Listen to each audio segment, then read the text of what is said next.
Laguna e Karavastas më e madhja në Shqipëri me sipërfaqe prej 5300 hektarësh nga viti në vit po humbet vlerat. Në këtë lagun historikisht ka pasur një ndërmarrje peshkimi dhe kjo ndërmarrje po vjen drejt falimentimit.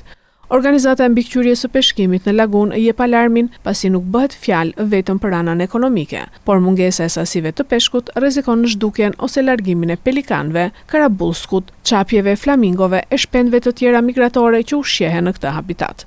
Fiti Malko, administratori i organizatës, rendit një sër faktorësh, të cilët po japin efekt negativ, por në mënyrë të veçantë këtë vit. Si vjet ish viti më i dobët historik që ish parë këtu në lagun. Dhe kushtet janë shumë, ish listë e gjatë po t'i fillosh. Fillojmë që nga juetia në det në kohën kur hapen dalanet, që është periudha e ripopullimit, e gjuhet në det gjuhet pa kufi, me trata, me rjeta, me gjë që e pengon hyrjen e peshkut në lagun që të ripopulloj lagunën. Se dihet se në lagun nuk riprodhohet asnjë lloj peshku. Peshku vjen nga deti që riprodhohet në lagun. Arsye tjetër janë dhe kushtet klimatike të motit.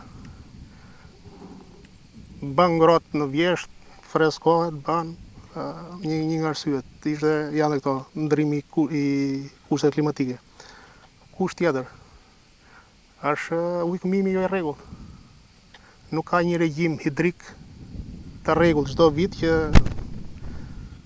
peshku të ndjeki rrugën e vet, siç e ka edhe të hyn lagun, që të ushqehet të rikthehet. Mafja e godllës është një faktor kryesor. Godlla është një paradhome e peshkimit. Peshku vjen nga deti, hyn godllën e jashtme që e themi ne. Rri aty dhe nga godlla hyn lagun. Godlla është mathur me vite. Janë vetë kushtet, si ta shpjegoj unë, proceset e klimës që mathin atë dhe godlla është e sekt dhe nuk gjen më peshku thellësi që të hyj. Gjithashtu Malko bën apel institucioneve të cilat kanë për detyrë të mbrojnë këtë lagun me vlera shumë dimensionale. Në këto kushte që është laguna, dhe gjitha lagunat e Shqipërisë mendoj, janë drejt shkatërimit, janë drejt degradimit. Po nuk u vu dorë me investimet mirëfillta, me mbështetje që të merret seriozisht për ujërat e brendshme, veçanërisht për lagunat, janë drejt shkatërimit. Me keqardhje them po njala është drejt zhdukjes. Qepulli që nuk do të di për kushte klimatike është drejt zhdukjes. Për peshqet tjerë nuk flasim më, që nuk ka vite që nuk i njohim.